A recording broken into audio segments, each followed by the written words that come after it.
Na doce paz do Senhor Jesus. Poder sentar, fique à vontade. Quero externar minha alegria de poder estar nessa casa, nessa noite. Trago um abraço da minha primeira igreja, que é minha família. Deus me agraciou com 3 filhos, o Benjamin de 7, um casal de gêmeos, o José e a Estela. E a minha esposa não podia ter filhos, queridos. 3 meses atrás, pastor Edson, eu encontrei um médico.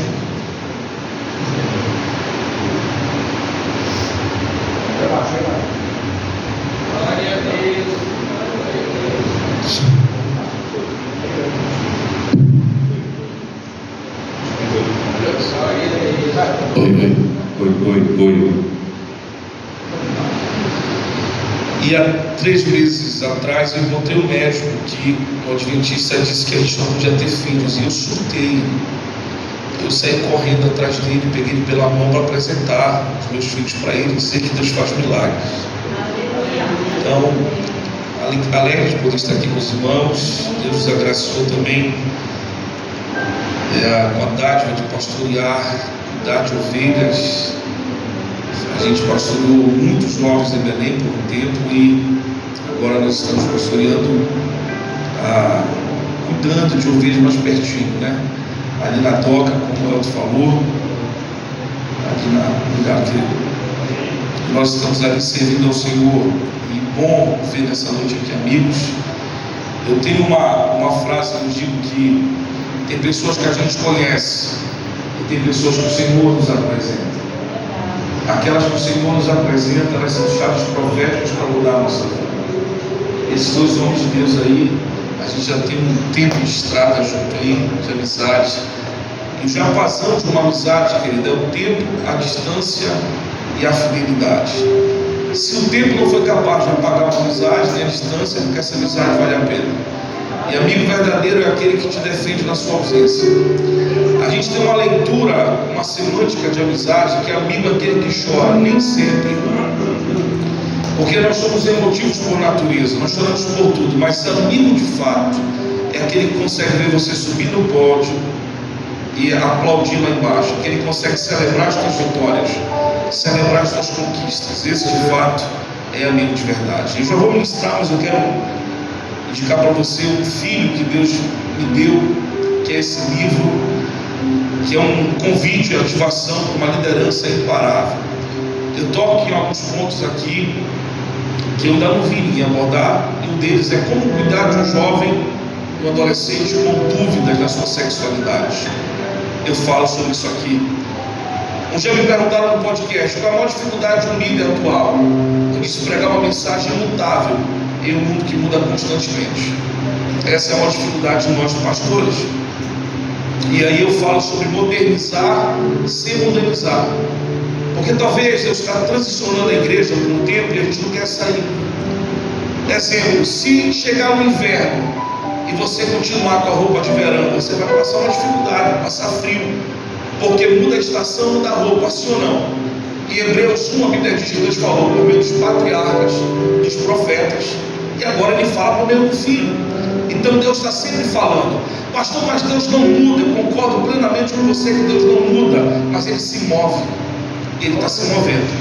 Eu tenho que entender esse movimento que Ele está fazendo. Fui pregar em Macapá 2 semanas atrás, e o forte lá em Macapá é JC e SCC. Aí o líder perguntou para mim assim: pastor, o que é o forte lá em Belém ainda? Eu disse: olha, a gente está trabalhando muito com célula, mas eu sei que daqui a 5 anos Deus vai virar uma chave e vai vir uma outra ideia, porque o reino de Deus se movimenta, querido.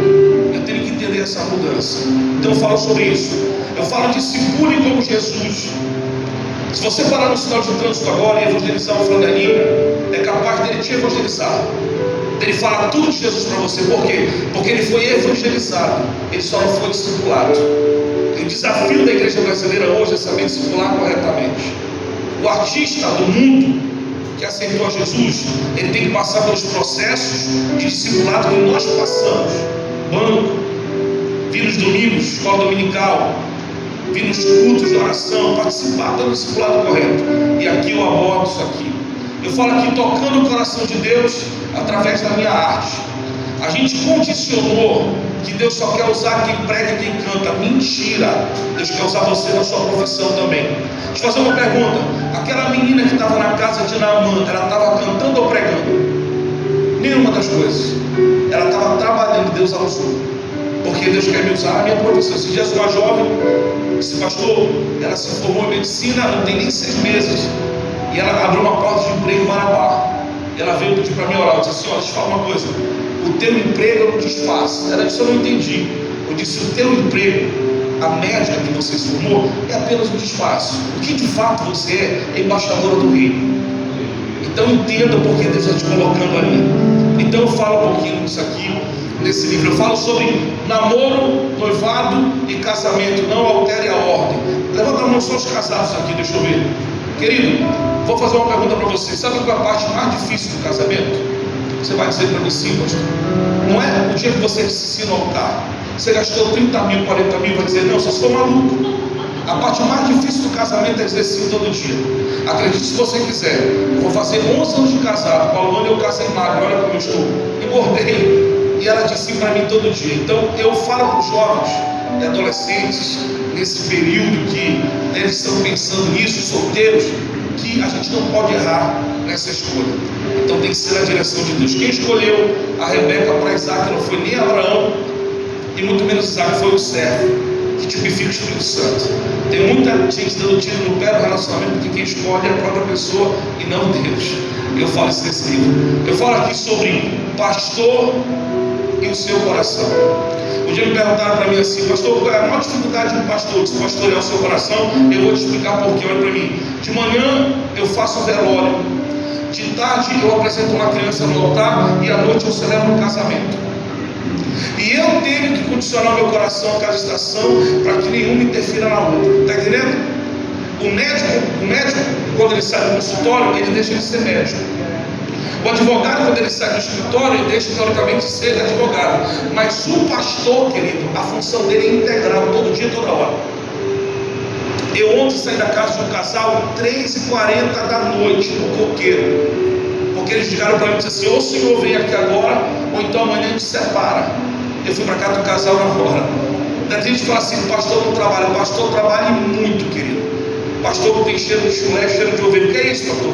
Todo pastor tem que ter cheiro de chulé, tem que lavar pé, e tem que ter cheiro de ovelha. O pastor gosta de abraçar. Sabia que o ministério de Jesus, já estou pregando, querido, o ministério de Jesus, 80% foi mesa e 20% foi púlpitos, pregando. As mesas são mais importantes do que os altares. Líderes são relacionais, eles gostam de contato, de olho no olho. Porque ninguém conseguiu desbancar a liderança de Jesus, porque ele era um líder relacional. Ele parava para ouvir, ele parava para comer, ele parava para conversar, ele tinha tempo para brincar com crianças. A maior obra que ele veio fazer foi nos salvar. Ele diz assim: eu vou abrir um espaço na minha agenda para começar um ministério dentro de um casamento, para provar o quanto a família é importante. Então eu falo muita coisa nesse livro aqui, que eu não abordei mais, mas tem muita coisa interessante, tá? Então se você puder, a oferta é para abençoar muitas famílias, começando pela minha, tá bom? Mas é R$30 o livro, você pode adquirir. Esse é seu, meu irmão. Aliás, depois pega o teu comigo, tá bom? Abra comigo a sua Bíblia, por favor, querido. Me empreste o coração por 15 minutos, eu prometo que... Trouxe, tá aí? Eu trouxe, tá aí? Eu trouxe, estão todos aí? Eu falo também sobre avivamento inconstante. Esses dias eu estava no evento, Constâncio. Eu fui para uma conferência de pastores. Eram 240 pastores. E tinha um jovem. Eu estou com 37, ele devia estar com uns 35. E toda oração ele caía. Passava por ele, ele caía. Levantava a mão e já caía. Aí a gente estava almoçando, ele olhou para mim e disse: meu amigo, fiz amizade com ele. Ele disse: o que sou? Pode me dar um conselho no meu ministério? Eu disse: para de cair. Está caindo muito. Ô irmão, Deus não quer derrubar ninguém por fora, mas Ele quer derrubar a gente por dentro. Eu falei esses dias com um amigo dos pregadores. Eu falei assim: querido, Deus não quer levantar só pregador, Ele quer levantar uma geração de libertadores. Eu estava com um amigo meu tomando café esses dias, e ele se considerava itinerante. Eu até acho perigoso essa palavra itinerante. Eu fui ovelha do pastor Nelson Cardoso a minha vida toda. Ele foi meu mentor. Ele me pedia para sair para pregar, Ele falava assim para mim: quando você se tornar pastor de igreja, você vai perder o apetite de sair da sua igreja. É verdade, irmão.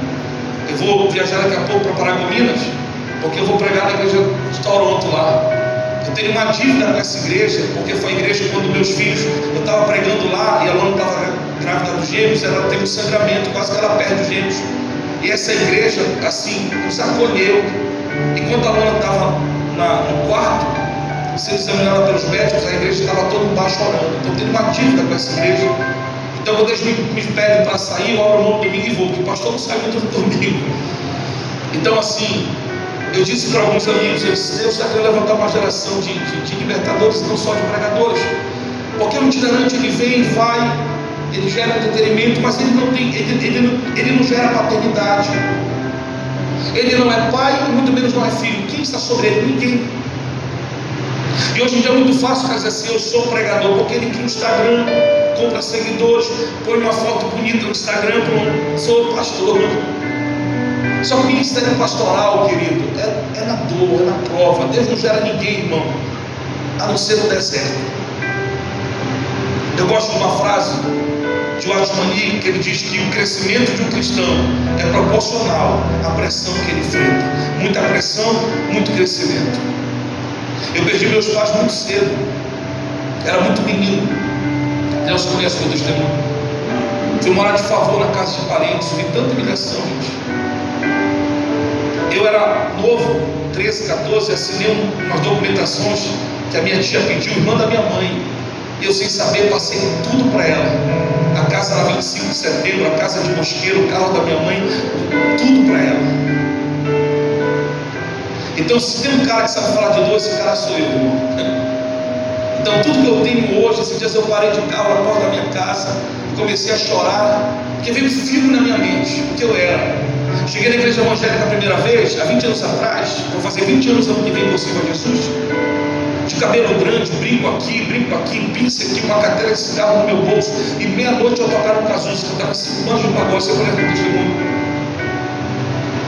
E Deus mudou a minha vida, me deu uma casa própria, me deu um carro próprio, me deu um filho, 3 filhos, me deu uma esposa. Só Deus pode fazer isso. Irmãos, escute só, Deus não brinca de roleta russa com a nossa felicidade. Sabe por que a gente que é pai não pode brincar de prometer coisas para os nossos filhos? Porque o que eu prometo para o Benjamin, ele vai projetar em Deus. Quantos de nós, pastores e líderes, que a gente diz assim para o nosso filho: olha, filho, amanhã eu vou tirar o dia para você, amanhã o dia vai ser seu. Aí quando chega 6 da tarde, toca o teu telefone. É alguém que está te pedindo ajuda, é alguém que está te pedindo socorro na igreja, é uma conta para pagar, e você larga o seu filho lá. Quando Deus prometer para ele, não vai acreditar também. Porque ele vai achar que Deus é aquele você que promete não cumpre. Então, querido, eu não meço ninguém apenas pelos dons. Você quer conhecer o homem ou a mulher de Deus? Veja como ele trata a sua casa, a sua família, o seu lar. Gênesis 22, 2, 15 minutos eu fecho aqui, prometo para vocês. E acrescentou Deus: toma teu filho, teu único filho, Isaque, a quem amas, e vai à terra de Moriá, e oferece-o ali em sacrifício sobre um dos montes, que eu te mostrarei. A aliança abraâmica, teologicamente, é a mais importante aliança no Antigo Testamento. Em Gênesis 22 conta a história do homem que Deus prometeu um filho, e depois Deus pediu esse filho para esse homem chamado Abraão. Foi esse homem, Abraão, que marcou a história. Eu quero que você escute o que eu estou dizendo. E o que marcou a história de Abraão não foi aquilo que ele recebeu, foi aquilo que ele entregou. O que fez a história de Abraão ficar tão marcada não foi aquilo que ele recebe, foi aquilo que ele entrega. Porque, escute só, o nosso coração é testado não quando você recebe, mas quando você entrega. Porque é uma força quando você entrega o seu dízimo. Porque eu sei que a luta financeiramente na mente de muitos é difícil.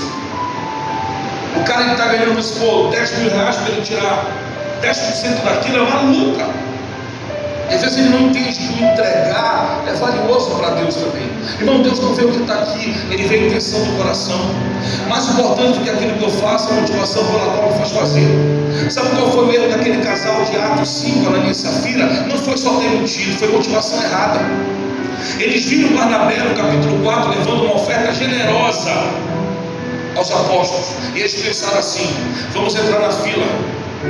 Só que eles não entraram de coração. Eles fingiram dar tudo, mas não deram. E Deus não vê o que está fora, Deus vê o que está dentro. Deus não vê o que você dá aqui, Ele vê a motivação aqui. Deus não rejeitou a oferta de Caim, Ele rejeitou o próprio Caim, diz a Bíblia. Porque a minha oferta tem que estar condicionada ao desejo do meu coração. Se Deus me pedir para transportar essa caixa da direita para a esquerda, mas se a minha motivação não for certa e correta, Deus não recebe o que Ele deu. Eu posso receber, mas Deus não. Então a história desse homem é marcada por aquilo que ele entrega. Ele conseguiu responder naquilo que Deus queria dele. Gente, a nossa maior dificuldade hoje é conseguir responder naquilo que Deus quer. E Deus é muito claro em falar para a gente que às vezes faz ouvido de mercador, a gente que acha que finge que Deus não falou. Deus está falando claramente, pactualmente, e poucas pessoas querem responder naquilo que Deus quer. Então Deus inicia uma conversa com Abraão profunda, direta, sem sombra de dúvida, pedindo a Abraão aquilo que ele mais amava, que era o seu filho. Então agora o velho Abraão, que já havia passado por várias provas, agora enfrentava a mais dura prova da sua jornada, que era entregar aquilo que custou tempo para ele receber, que era o filho. Sabe, irmão, às vezes Deus ele testa a gente. O poder da entrega é algo maravilhoso.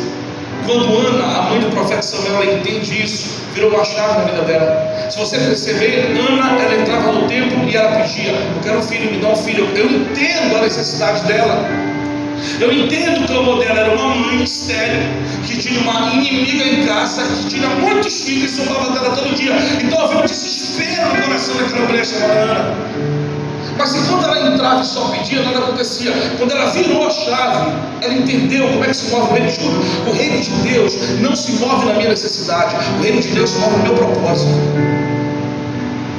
Quando ela entende que é o propósito que faz mexer o céu, ela diz: Senhor, entendi, se tu me der um filho, eu te devolvo. Deus falou: gostei, toma Samuel para você. Tudo que Deus coloca na tua mão para compartilhar, você acredita nisso? Não seja represa, seja rio.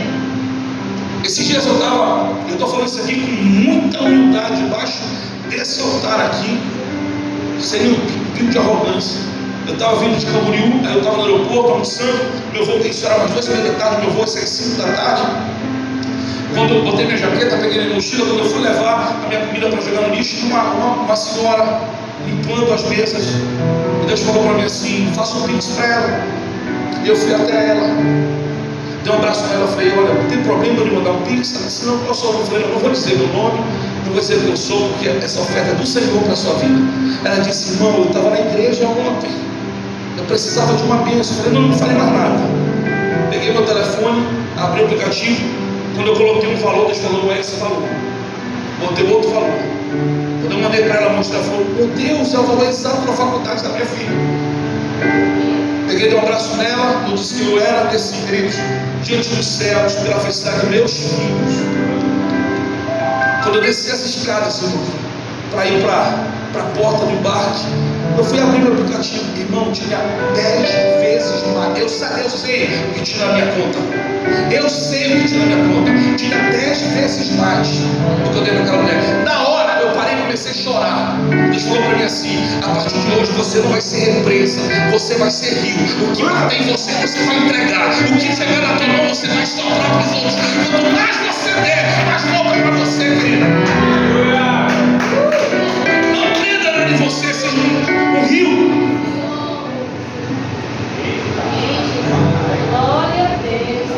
Então eu quero trazer alguns pontos aqui, a gente caminha para o final. O primeiro ponto aqui é que Deus coloca Abraão à prova. Verso 1: depois dessas coisas, pôs Deus Abraão à prova, e ele disse: Abraão, e ele respondeu: eis-me aqui. Deus põe Abraão à prova não para tentá-lo ou destruí-lo, mas para mostrar sua fé ao mundo. De que Abraão é feito? Então, por trás da prova de Abraão não estava o diabo, irmão. A gente é tendencioso em satanizar o diabo mais ainda. Quando acontece alguma coisa errada, você pensa logo que é culpa do diabo. A gente não consegue enxergar que tem vezes que Deus nos permite estar em situação difícil para testar a gente. Escute só. Eu aprendi que tem vezes que Deus acalma a tempestade, tem vezes que Ele acalma o marinheiro, que eu e você, mas tem vezes que Ele não acalma a tempestade nem o marinheiro, Ele me ensina a nadar, mas nas três Ele está no controle. Pode dizer assim: Deus está no controle?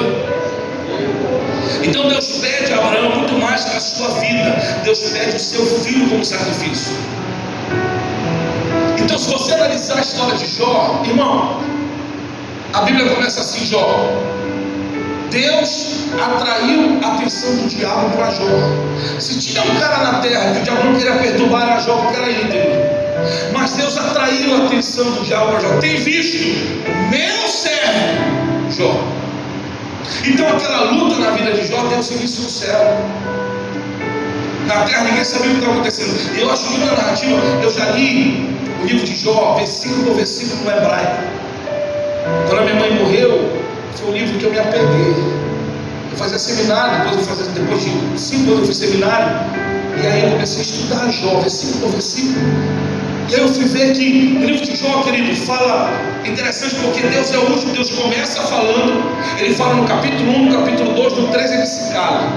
Aí fala os amigos de Jó, fala a mulher de Jó. Irmão, escute, eu não tenho coragem alguma de levantar minha voz para falar contra a mulher de Jó, nunca. Eu já vi tanta gente bater nessa mulher, meu irmão. Era uma mãe que perdeu 10 filhos, ela tem direito emocional de não estar bem. E Jó consegue discernir. Ele diz assim: ó, tu fala com uma louca, o teu emocional estava nada, ela não estava bem. No costume dos caldeus, eles tinham que enterrar as sepulturas, cavar e enterrar os seus filhos. Era uma mãe que perdeu 10 filhos numa só lapada, querido. Aí chegam os amigos de Jó. A Bíblia diz que Jó estava na cinza. A cinza no hebraico é o lixo da cidade, o aurar. Ele se coçava com madeira porque as suas unhas haviam caído. A Bíblia diz que vermes percorriam o seu corpo, mau hálito saía da sua boca, dores nos ossos constantes, não tinha morfina. Eu vou parar aqui, senão você não vai jantar. Monstrificado, imagina um homem monstrificado no meio de um monte de lixo. Achando os amigos de Jó. E o primeiro fala assim: quem sabe, Jó, você olhou para uma virgem, Deus está pesando a mão sobre você. Aí o segundo falou assim: Jó, quem sabe você gastou o seu dinheiro de uma forma ilícita e Deus está pesando a mão sobre você. Mas Eliú disse assim: Jó, eu não sei o que você fez, mas em todo o tempo Deus está certo. Deus não erra. Aí fala a mulher de Jó, fala os amigos de Jó, fala Jó, fala o diabo e Deus calado, querido. Pode analisar a narrativa. Deus cala no capítulo 3 e só volta a falar no 38. Enquanto isso, Jó está questionando. Jó não blasfema, mas ele murmura. Quando chega no 17, Jó fala assim: eu quero que o Todo-Poderoso desça e me diga onde foi que eu errei. Jó sabia que ele era justo. Quando chega no 21, Jó fala assim: Deus só está me atingindo como uma flecha porque eu sou mortal, mas se eu fosse um Deus como ele não me tocaria. Quando chega no 22, ele fala assim: existem moradores na terra piores do que eu, e por que tu aponta a tua lança para mim? É Jó. Irmão, o que matou os filhos de Jó foi o vento que bateu nos 4 cantos da casa. É o redemoinho e a casa caiu. Irmão, eu acho lindo como Deus faz. A pedagogia do céu é maravilhosa. O Pedrão, os outros pescadores não conseguiram pescar peixe a noite toda, pastor Edson. Aí Jesus se apresenta e fala assim: Pedro, reda um pouquinho no barco, joga a rede para o lado que eu vou te dizer e puxa. Aí veio muito peixe. Aí Jesus olha para Pedro e fala assim: agora larga tudo e me segue. Ah, querido, eu acho lindo como Deus trabalha. Deus vai encher o teu barco, mas entenda, a hora que Ele te mandar sair, sai. Porque quem controla a tua vida é Deus, quem comanda a tua casa é Deus, quem dirige a tua família é Deus, querido. Sim, irmão. Deus chega para Pedro quebrado, porque, irmão, Deus sempre vai nos colocar numa posição maior do que a nossa. Pedro era o quê? Pescador de peixe. E Deus levou ele para pescar? Para pescar? Vamos lá, pescar? E qual é a diferença? O peixe você pesca ele vivo para depois matar. O homem tu pesca ele morto no pecado para depois da vida. Deus sempre vai te colocar no propósito maior do que o teu. Deus nunca perde a abençoar. É quando Pedro nega Jesus 3 vezes, Jesus vai dele e fala assim: Pedro quebrado, Pedro estava quebrado. Jesus fala para ele: Pedro, vai lá, apacenta minhas ovelhas. Eu disse: mas como o cara está quebrado? Porque o nível que Deus quer da gente não é inteiro, é quebrado. Você só vai prestar para Deus quando você estiver quebrado. É por isso que Moisés ficou 40 anos no Egito para aprender a mandar. Aí Deus olha e fala: Moisés, eu vou te quebrar, vai no deserto para me descer mandato, porque para mim tu só presta quebrado. Olha para o teu irmão diretamente e fala assim: você só presta para Deus quebrado. Arrogante não presta para Deus, presunçoso não presta para Deus, avarento não presta para Deus, cheio de orgulho é quebrado, querido. Jeremias 18, eu preguei muito tempo errado. Eu dizia que o oleiro quebrou o vaso. Mentira, o vaso se quebrou na mão do oleiro. É espontâneo. Quando eu tenho que querer, eu me quebro. Aí quando chega no capítulo 38 de Jó, Deus se apresenta.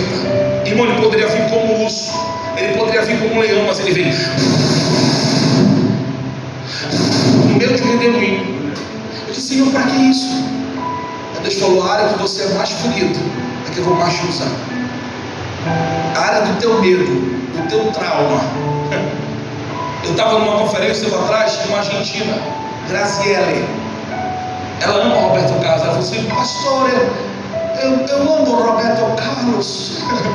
E ela estava pregando para a gente, pastores lá. Irmão, essa mulher, ela tem um dom, querido. Argentina, ela já descobriu quantas crianças são sequestradas, e Deus dá a roupa da criança, aonde a criança está, o porão que a criança está. Aparece foto dela no jornal da Argentina. Ela mostrou para a gente lá os vídeos dos repórteres da Argentina entrevistando ela, porque Deus usa ela para revelar. Mulher assim do alto nível. Fique perto, muito assim. Eu estava de costa orando. E só Deus sabe, porque a gente acha que é pastor, deixa de ter trauma. Não. Eu tinha medos internos. E ela está ministrando sobre medos da alma. Querido, essa mulher não conversou comigo, ela nem do Brasil ela é. Nunca parei para tomar um café com ela, ela foi atrás de mim, segurou na minha costa e falou assim: eu arranco o teu medo. E ela falou qual era o medo, irmão. Eu disse: meu Deus, é Deus. Quando ela puxou, irmão, sabe, parece que saiu uma liga da minha costa, minha perna ficou mole, eu senti fraqueza nas minhas pernas e eu caí. Me garanto. Ela começou a ministrar a minha vida. Por que eu estou falando isso? Porque, irmão, estou levando a pessoas assim. Tem a maior referência hoje na América. Ano que vem, em janeiro, eu estou indo numa conferência do JB Carvalho. Dan McCollum. Esse cara é a maior referência da América atualmente. Quando o FBI não consegue resolver um crime, ligam para ele. Ele vai para dentro do FBI, da equipe de intercessão, e Deus revela onde está o cadáver, onde está o corpo, onde está a criança sequestrada. É o dom que Deus deu para ele. Deus dá isso para a igreja. Então, querido, a fé não é testada quando você está seguro e equilibrado. A fé é testada no meio dos vales, das adversidades. Deus vem lá em Jó 38 e revela para Pedro, para Jó o seu poder. E aí a Bíblia diz, quando chega no capítulo 38, no primeiro versículo, Deus fala assim: Jó passou o livro todo chamando Deus para um duelo. Jó passou o livro todo chamando Deus para uma conversa, uma assembleia, uma reunião, um gabinete pastoral. Quando chega no 38, Deus fala assim: Jó, cinge os lombos, porque eu vou te perguntar e tu vai me responder. Onde é que tu estava quando eu criei a ursa maior e a ursa menor? Estava onde? Onde é que tu estava quando eu criei a águia? Coloquei itinerário para ela voar e disse: voa até aqui, daqui não passa. Onde é que tu estava quando eu chamo os trovões pelos nomes? Eles se apresentam para mim e batem continência. Estava onde, Jó? Onde é que tu estava quando eu criei as estrelas? Coloquei nome em cada uma delas e digo: cantem, e elas cantam. Para de cantar e elas param. Estava onde, Jó?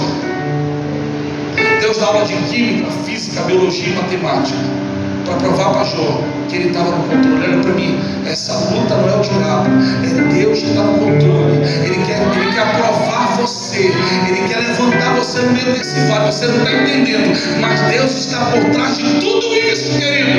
O que eu faço, pastor? Descansa. Escute, 1 Pedro 5,7 diz assim: lançai sobre Ele todas as nossas ansiedades, porque é Ele que tem cuidado de nós.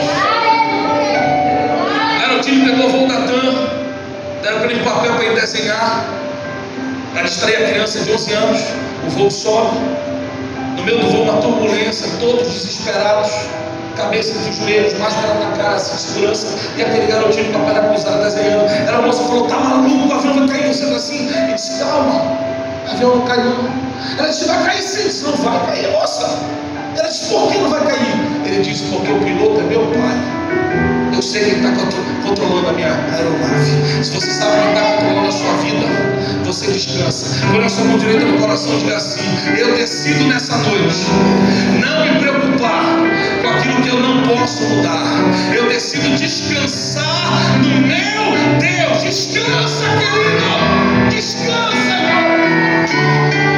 Eu finalizo falando o poder da entrega. Verso 9: chegando ao lugar que Deus havia designado, e ali edificou Abraão um altar. Sobre ele pôs a lenha, amarrou a Isaque, seu filho, e o deitou no altar em cima da lenha. Estendendo a mão, tomou o cutelo para imolar o seu filho. Deus não permitiu. Queridos, o lugar mais profundo em Deus é o lugar da entrega.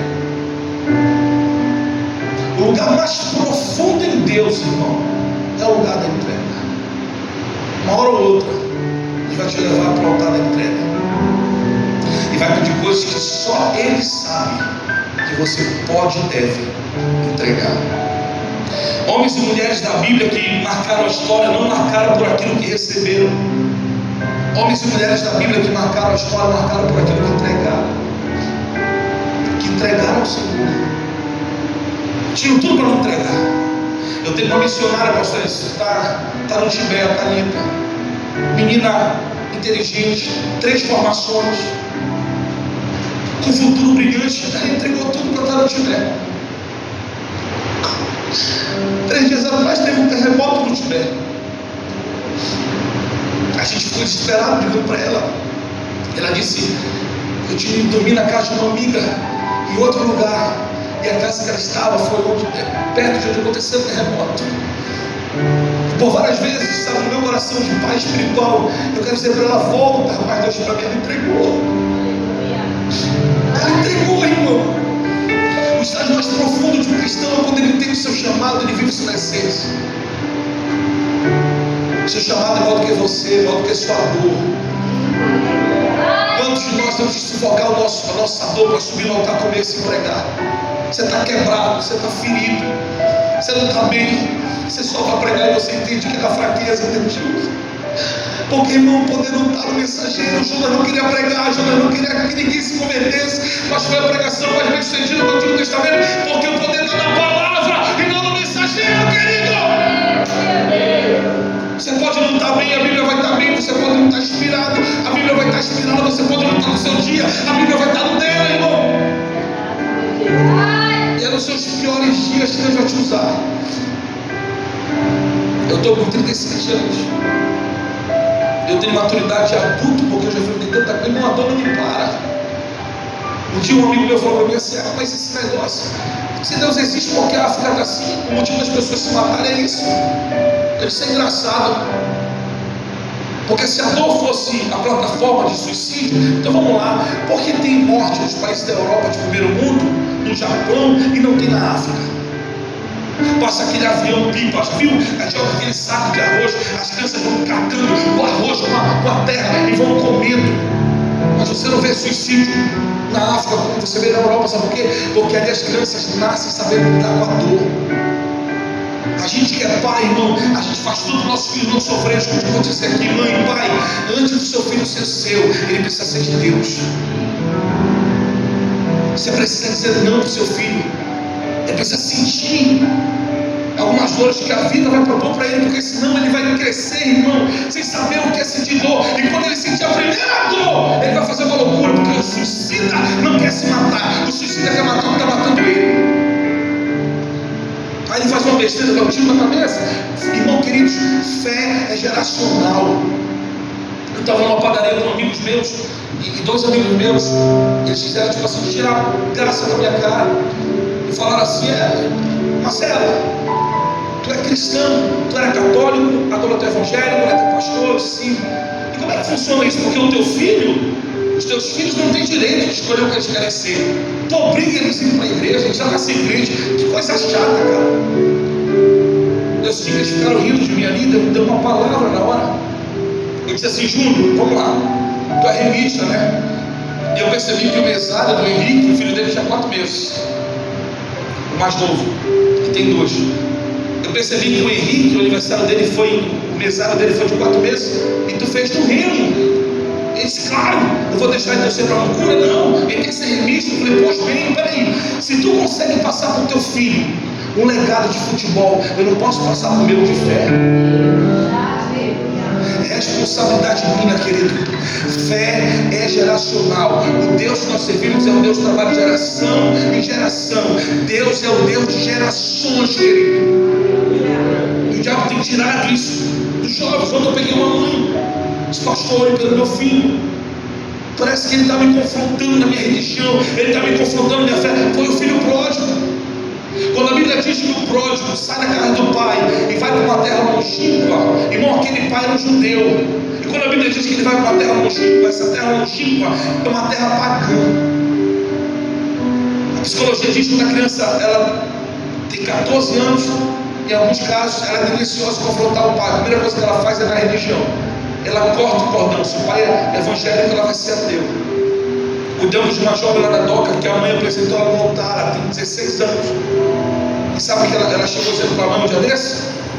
Uns 3 meses atrás, hoje ela está melhor. Ela disse: mãe, encontrei meu lugar, eu sou filha de Iemanjá. A mãe dela disse: está queimada, eu te apresentei no altar, você é filha minha, você é filha de Deus. Eu falei: não, eu encontrei. Sabe onde ela estudava? Federal, faculdade, um negócio, irmão. É por isso que a nossa base familiar, irmão, vem de uma família católica. A minha avózinha não sabia ler e escrever, imagina, eu não podia pegar a coxa do frango sem rezar antes. A minha avó dizia para mim o que pode, o que não podia. Ela gerava em mim princípios de temor.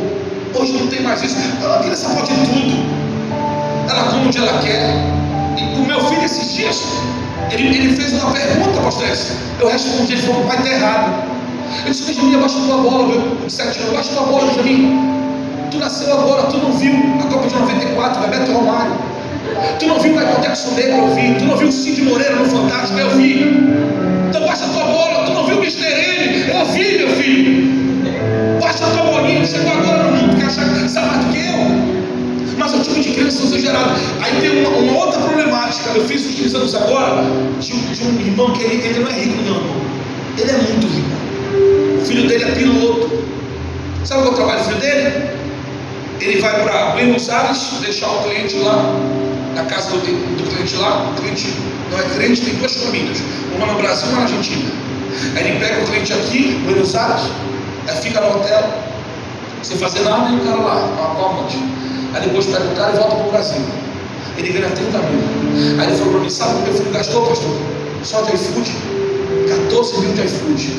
Meu filho não quer casar e não quer ter filho, porque ele não quer ter responsabilidade. Ele falou para mim. Eu falei: o que você falou para ele? Eu falei para ele: a minha herança é para quem me dá neto. A tua irmã, se me der filho, eu vou deixar para ela. O teu irmão mais novo, se me der filho, eu vou deixar para ele. Mas se você não me der filho e não me der uma esposa para você, eu vou deixar nada para ti. Mas é uma geração que não quer ter filho, mas quer ter cachorro. Eu fui na casa de uma irmã que quer agora visitar. Ela disse: Bino! Aí eu falei: é o cachorro. Aí veio o filho dela. Aí depois ela falou: Henrique, irmão, sem brincadeira, saiu o cachorro. O cachorro tem nome de Henrique, o filho tem nome de animal. Irmão, o mundo está maluco, querido. Então, se eu não tiver Bíblia na minha casa, querido, palavra na minha casa, irmão, eu chamei meus filhos esse dia e falei: vem cá, todos 3, vamos aprender o que é Halloween e o que é reforma protestante. Quem foi Lutero? Toma. Aí meu mais novo, José de Gaiato, ele falou assim: papai doce. Eu falei: nem completa a frase. Aí eu expliquei para ele: travessuras é bruxaria. Aí eles entenderam. Aí pergunta para eles: ela falou: não, isso não é de Deus, não. O judeu, a escola do judeu é dedicar 613 leis para depois ele sair. Aí como é que está hoje? Não, lá vão ter. Criança ora quando quer. Não. Nossos filhos precisam ser espirituais, proféticos. Sabe, querido, o budista ora 8 vezes por dia. O muçulmano ora assim. A pior coisa é trabalhar com o muçulmano. Nelson, eu tenho um amigo meu que falou: irmão muçulmano, ele é tão caxias no horário, que uma vez ele quase cai do andaime, porque o muçulmano estava embaixo, controlando a máquina, ele estava lá em cima, deu a hora dele orar, ele jogou a máquina para lá e foi embora, deixou o amigo lá em cima. O budista ora 8 vezes por dia, o muçulmano ora 5, o judeu ora 3, e a gente crente, na prova nós ora. Eu estava no aeroporto de Guarulhos, apareceu do meu lado um cara, não era um cara que queria ser muçulmano, ele era muçulmano mesmo, sentou do meu lado. Quando deu 3h15 da tarde, no aeroporto de Guarulhos, onde o fluxo é constante, ele tirou um tapete, balançou, colocou no chão e começou a orar. Deus olhou para mim e disse assim: bonito com a tua cara, pegando o tacado muçulmano na oração.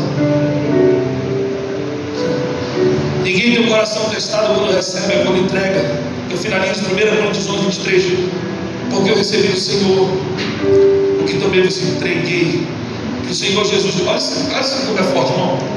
A gente lê isso todo dia no domingo da ceia, que o Senhor Jesus, na noite que foi traído, partiu o pão. Vai ser na sua pior noite que você vai ter que partir o pão. Você está quebrado, você está ferido, você teve perdas na vida, vai ser na sua pior noite que você vai ter que partir o pão. Você não quer pregar. Quantos altares eu já subi querendo que alguém pregasse para mim? Tomou o pão, dando graça, partiu. Cristo não é visto daquilo que você recebe, Cristo é visto naquilo que eu entrego. Jesus não é visto naquilo que eu recebo, naquilo que eu entrego. Aí se você for em Lucas 24:30, e aconteceu que quando estavam à mesa, tomando ele o pão, abençoou, e tendo partido, verso 1, então seus olhos abriram. Aqueles 2 meninos do caminho de Emaús, aqueles discípulos, não tiveram os olhos abertos quando eles comeram do pão. Os olhos se abriram quando eles partiram o pão. É no compartilhar, é no doar. Por isso que culto tem 2 razões motivadoras. Primeira razão, você tocar o coração de Deus. E segunda, tocar o coração do próximo. Se você vem para o culto, consegue adorar a Deus, sente que tocou o coração dele, maravilha. Mas se você não falou com o irmão que está do lado, não teve conectividade, não valeu de nada. É horizontal e vertical. Essa ideia, então, compartilhar, sabe, é você ter, e aqui eu já paro, eu vou fechar aqui, tá? É você ter conexão, é você ter intimidade, é você ter, sabe, irmão, partilhar. Eu amo ouvir histórias, eu amo sentar em mesas. A minha esposa fala assim: não tem alma velha, mas porque eu fui criado por vários tios. Então eu sempre parei para escutar gente mais velha do que eu, parar para ouvir. Eu sempre tinha muito medo de ter que aprender com as minhas falhas. Então por isso que eu não gostava de falhar. Quando eu, antes de Jesus, eu falhei muito, dei muito trabalho. Mas quando eu aceitei Jesus, eu tinha medo de ter que aprender com as minhas falhas. O que eu fiz? Eu parei. E começava a ir para o ciclo de oração. As irmãs do ciclo de oração me adotaram na Barão. Era o pastor Jorge Miranda. O pastor Jorge Miranda saiu, entrou o pastor Nelson Cardoso. Ele me adotou como filho espiritual. Eu entrei na missão jovem, conheci mais perto do pastor Samuel. E quem conhece o pastor Samuel, é difícil ele falar, ele fala assim, tem que pegar no alto, ele está falando e discernir. É difícil de entender. Eu sei o que ele não quer, o que ele quer eu nunca sei. Mas eu gosto de parar para ouvir, taxista, Uber, eu gosto de conversar. Eu falo: rapaz, botar você no deserto, você faz uma cidade, porque, irmão, a vida é feita de conexão, colecionar pessoas, ter tempo de mesa, porque, irmão, é isso que vale a pena. O que a gente faz? Quando você vai aos 15 anos, você procura logo a mesa da resenha. Cadê a fulana para te botar papo em dia? Você nunca procura a mesa com desconhecido para ter uma ponte de acesso. Eu estava na fila do banco do Itaú. Aí estava 15 minutos para mim o banco, tinha um cara vendendo água de coco. Aí eu tomei um copo, o cara tomou outro, eu tomei um copo, eu tomei outro que estava na minha frente. Quando foi o terceiro copo, eu falei: amigo, essa água aqui a gente vai tomar o dia todo, não vai saciar. Mas 19 anos atrás, no meio de uma água que nunca mais voltei a ter sede. Ele olhou para mim e disse: tu é crente? Eu falei: tu está afastado. Ele voltou para Jesus na fila do banco. Irmão, eu posso fazer da saída da minha casa uma viagem missionária, dependendo da forma que eu entendo. Tipo, da tua casa até a padaria pode ser um campo missionário. Da tua casa até a farmácia pode ser um campo missionário. Dependendo da tua forma que você enxerga a vida. Deus me deu um projeto, Operação Resgate, que desde quando aconteceu aquela tragédia no Aborte Kids, vocês conhecem, e eu montei esse projeto. Eu armo uma tenda na pior festa de Belém, que é a festa do cachorro louco. Na festa do DJ Alok, eu estava lá. Você vai no meu Instagram, põe lá, pastor Marcelo Campelo, tem lá todos os meus vídeos evangelísticos. O shopping já me conhece, vou levar. Quando ele me vem atrás, já vai quase segurança em cima de mim. Você não vai contar nada. Eu falei, não vou contar nada. Estou de boa, porque eu já contei tanto. Quando aconteceu o primeiro suicídio no shopping, eu comecei a mandar e-mail. Eles dizem que foi 7, claro que não foi 7, foram 11. Sabia que duas pessoas se mataram no banheiro, uma se matou no estacionamento. Acharam uma cobra gigante dentro do shopping. Uma família ficou presa no elevador a noite toda, ganhou 140 mil do shopping. Aí quando você vai falar com o gerente de marketing, são 5. Aí um era católico, os 4 ateístas. Aí eu fiz amizade com os seguranças. Sabe o que eles falam para mim? Que a pior hora é a hora quando eles vão desligar as centrais e quando eles vão no estacionamento e no cinema, porque o cinema acaba com 1h30. Eles falam para mim, pastor, a gente acaba de desligar a luz, a gente vira de costas, não tem gente rindo aqui, o cinema está vazio, eles ligam a luz e eles estão vendo sala de criança e de escola. Quando eles vão no estacionamento no shopping, eles vão desligando tudinho, eles sentem uma opressão. Aí a gente fez vários e-mails no shopping. Aí quando aconteceu aquele que foi 2 vezes numa semana, uma jovem, ela tinha acho que 16, 17 anos por aí, um pouco mais velha, ela se matou do estacionamento para fora, ela se jogou. Ela dava característica de uma suicida direto. O que é isso? É aquele que não avisa, não manda carta, não dá larte, ele vai e se faz. É o suicida direto. Aí isso foi na terça-feira. No sábado, um jovem de 20 e poucos anos, esse dava sinais do suicida indireto, ele estava tendo coragem. Ele ficou meia hora no parapeito, conversando com os guardas e ninguém fez nada. E se você ver o vídeo, pessoas estavam comendo naturalmente. E sabe que os funcionários dizem para mim? Que quando tem alguém lá em cima, agora não, que botaram a tela, a gente brigou muito. Mas quando tira a tela e quando tira alguém lá em cima, já prestes a jogar, o pano preto já estava embaixo. Virou algo natural para eles. Aí o que eu fiz? Fui para dentro do shopping da minha igreja. Irmão, a gente fez uma campanha de rodear aquele shopping 7 vezes em oração. Nós tínhamos à frente do shopping, a gente entrava, a gente fez circuito de oração, a gente rodeou o shopping, a gente entrava camuflado, sentado, ficava orando, a gente fez evangelho, tudo que você imagina. Aí teve um dia que Deus falou comigo assim: vocês estão apontando um alvo errado. O alvo é a diretoria do shopping, está na mente deles. É eles. Aí quando foi antes desse último, eles levaram 11 macumbeiros da Umbanda da Bahia. Quem me falou isso foi o segurança do shopping. Eles entraram no shopping 2h40 da madrugada no Boulevard, sem ninguém saber porque é shopping.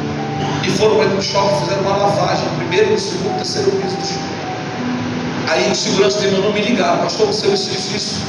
Mandaram foto para mim, pediram para mim: não espalhe essa foto, porque se o senhor espalhar essa foto, já perdeu nosso emprego. Isso tudo bem. Reuni toda a minha igreja e disse: vamos para frente do shopping, porque a gente foi levantado para a gente fazer as obras do diabo. E começamos a fazer campanha em cima do shopping, campanha, e orar. Resumindo, agora novembro, último dia de novembro, o gerente principal de marketing, que é o bandista, ele foi, não sei se retirado, mas ele foi transferido para outro lugar. E o que vai assumir o lugar dele já está lá. E ele é da Presbiteriana.